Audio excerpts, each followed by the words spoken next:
মোহনবাগানের কোনো আপডেট নেই। অনেকক্ষণ ওয়েট করলাম, যদি কোনো আপডেট পাওয়া যায়। কিছু আপডেট নেই, কোনো অথেন্টিক জায়গা থেকে কিছু নেই, মোহনবাগানের তরফ থেকে কোনো ঘোষণা নেই। কিন্তু মার্কেটে যদি বলেন অনেক কিছু আছে, বিদেশি প্লেয়ারদের নিয়েও অনেক রিউমার রয়েছে। স্পেনীয় প্লেয়ার সইটই হয়ে গেছে এবং ভারতীয় প্লেয়ারও ফাইনাল হয়ে গেছে, সব রয়েছে, কিন্তু কোনোটাই অথেন্টিক জায়গা থেকে আসেনি বলে ওগুলো আপনাদের সঙ্গে বেকার আমি শেয়ার করতে যাচ্ছি না। মোহনবাগান রিলেটেড খবর বলতে দুটো খবর বলতে পারি, যে দুটো মোহনবাগান রিলেটেড। একটা হচ্ছে যে কলকাতা লিগের খবর। কলকাতা লিগের আজকে একটা প্র্যাকটিস ম্যাচ ছিল সুরুচি সঙ্গের সঙ্গে, সেটা 2-2 ড্র হয়েছে। তো আমি আগে থেকেই বলছি যে সিএফএল এর টিমটাকে নিয়ে খুব আগে থেকে বেশি লাফালাফি ঝাপাঝাপি করে লাভ নেই। টিমটা খেলুক, মাঠে 2-1 ম্যাচ খেলুক, তারপরেই টিমটার কী অবস্থায় আছে সেটা সম্পর্কে বোঝা যাবে। আগে থেকে ওরকম আন্দাজে অ্যানালিসিস করে কোনো লাভ নেই। নেক্সট যদি বলেন, দেবাশিস দত্ত কোনো একটি জনসভায় বলেছেন যে জেমি ম্যাকলারেনের সঙ্গে সব ফাইনাল হয়ে গেছে, জেমি ম্যাকলারেন এখানে আসছে, এটাই খবর বলতে পারেন। তো খবরটা নতুন কিছু নয়, আমরাও জানতাম। সংবাদ প্রতিদিনে কয়েকটা খবর বেরিয়েছিল, সেটাতে আমরা একটু কনফিউজ হয়েছিলাম, কিন্তু তারপর থেকে যা খবর রয়েছে তাতে ম্যাকলারেন এখানেই আসছে, এরকমই খবর রয়েছে, সেটা নতুন কিছু নয়। যে খবরটা সবথেকে বেশি মার্কেটে এসছে বা যে খবরটা নিয়ে এখন ব্রেকিং নিউজ চলছে, সেটা হচ্ছে ইগর স্টিম্যাচ। ইগর স্টিম্যাচকে কালকে এআইএফএফের তরফ থেকে স্যাক করে দেওয়া হয়েছে। এবার ব্যাপারটা এরকম ছিল, আপনারা অনেক জায়গা থেকে শুনে থাকবেন, আমি এটা নিয়ে ডিটেল আলোচনা করে নিই। ইগর স্টিম্যাচের যে চুক্তিপত্রটা ছিল সেটা একটু গড়বড়ে ছিল।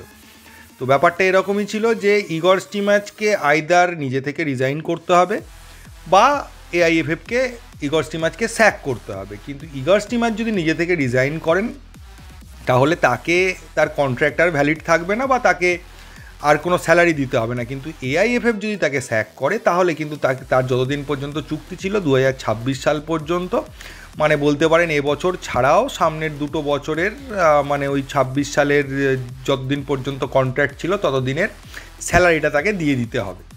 এবার ইগর স্টিম্যাচকে এআইএফএফের তরফ থেকে একটা রিকোয়েস্ট করা হয়েছিল যে সে যদি 3 মাসের স্যালারি নিয়ে রিজাইন করে।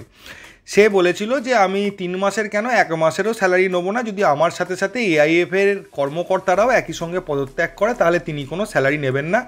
কারণ তার ধারণা তার এই পরাজয়ের বা এই অসফলতার পেছনে একা তিনি দায়ী নয়, ভারতীয় ফুটবল বোর্ড সমানভাবে দায়ী।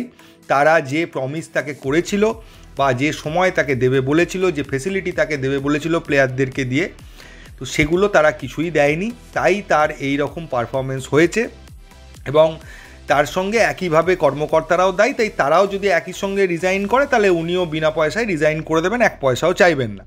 কিন্তু সেটা যেহেতু হচ্ছে না তাই তিনি রিজাইন করেননি, তাই বাধ্য হয়ে এআইএফএফ তাকে স্যাক করেছে। এবার এখানে একটা প্রবলেম আছে, এটার সঙ্গে কিন্তু আইএসএলও কিছুটা রিলেটেড। কেন হচ্ছে যে যদি ইগর স্টিম্যাচকে পুরো বাকি মাসগুলোর বা বাকি টাইমটার স্যালারি দিতে হয় তাহলে এআইএফএফকে কিন্তু একটা ভালো টাকা ক্ষতিপূরণ হিসেবে, মানে ক্ষতিপূরণ মানে তার স্যালারি হিসেবে দিতে হবে। সেই টাকাটা কিন্তু এক্সট্রা খরচ হচ্ছে এআইএফএফের তরফ থেকে। এবং ভার নিয়ে যে চিন্তাভাবনা এআইএফএফ করছিল, এই টাকাটা যদি সেখানে না পাওয়া যায় তাহলে কিন্তু এই চিন্তাভাবনাগুলো আরও একটু পিছিয়ে যেতে পারে।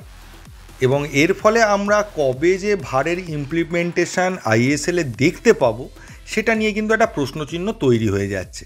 এবং এরপর ভারতীয় ফুটবলের ভবিষ্যৎ কি, এটা নিয়ে যদি প্রশ্ন করেন তাহলে একটা কথাই বলবো যে ভারতীয় ফুটবলকে এখনও একটা স্ট্যান্ডার্ড জায়গায় আসতে গেলে বছর 2 সময় লাগবে। ইগর স্টিম্যাচের আন্ডারে টিমের যে অবস্থা আমরা দেখেছি, সেই টিম রাতারাতি বদলে যাবে এরকম ভাবনা চিন্তা করাটা ভীষণ ভুল। প্লাস যেটা ব্যাপার হচ্ছে, আমাদের যে আইএসএল লিগটা চলছে সেখানে ভারতীয় প্লেয়ারদের যে ধরনের স্যালারি দেওয়া হয় বা কিছু ভারতীয় প্লেয়ার যে ধরনের স্যালারি পায়, তাদেরকে ক্লাব থেকে বার করে নিয়ে গিয়ে ক্লাবের হয়ে না খেলিয়ে ভারতের জাতীয় দলের হয়ে খেলানোটা কিন্তু ভীষণ প্রবলেমের বিষয়। এবং তাদেরকে কম্পেনসেট করার মতো পয়সাও কিন্তু এআইএফএফের কাছে নেই। ফলে এই জায়গাটা একটা প্রবলেম হয়ে যেমন ছিল তেমনই থেকে গেছে। এবং এই প্রবলেমটা থেকে না বেরোতে পারলে কিন্তু ভারতীয় ফুটবল টিমের বিশেষ কিছু উন্নতি করাটা খুব বেশি সহজ হবে না।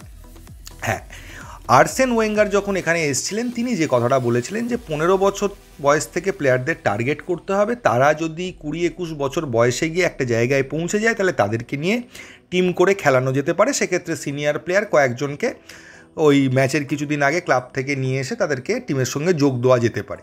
কিন্তু মেন যে টিমটা করা হবে সেটা মেনলি জুনিয়র প্লেয়ারদের দিয়েই বা প্রতিভাবান প্লেয়ারদের দিয়ে করার একটা চেষ্টা করা যেতে পারে, তাহলে একটা কিছু সলিউশন হতে পারে। কিন্তু এই 15 বছরের প্লেয়াররা যখন 20 বছর বয়সে পৌঁছবে তাতেও 5 বছর লেগে যাবে, ফলে একটা লং টার্ম প্রসিডিওর, এক্ষুনি ভারতীয় ফুটবলের বিশাল কিছু উন্নতি হবে এইটা এক্সপেক্ট করাটা এখন ভুল হবে।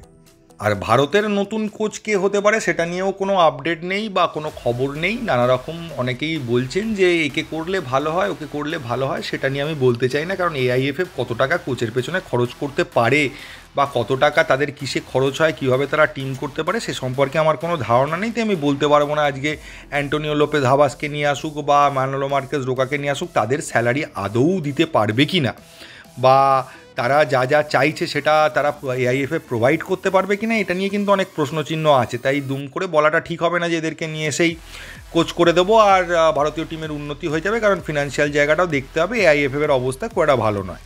তো এই ভিডিওতে এইটুকুই, যদি কিছু আপডেট আবার আসে তখন আমি আবার ভিডিওতে আপনাদের জানিয়ে দেবো। আর নতুন আপডেট কিছু নেই। তো থ্যাংক ইউ, ধন্যবাদ এবং জয় মোহনবাগান।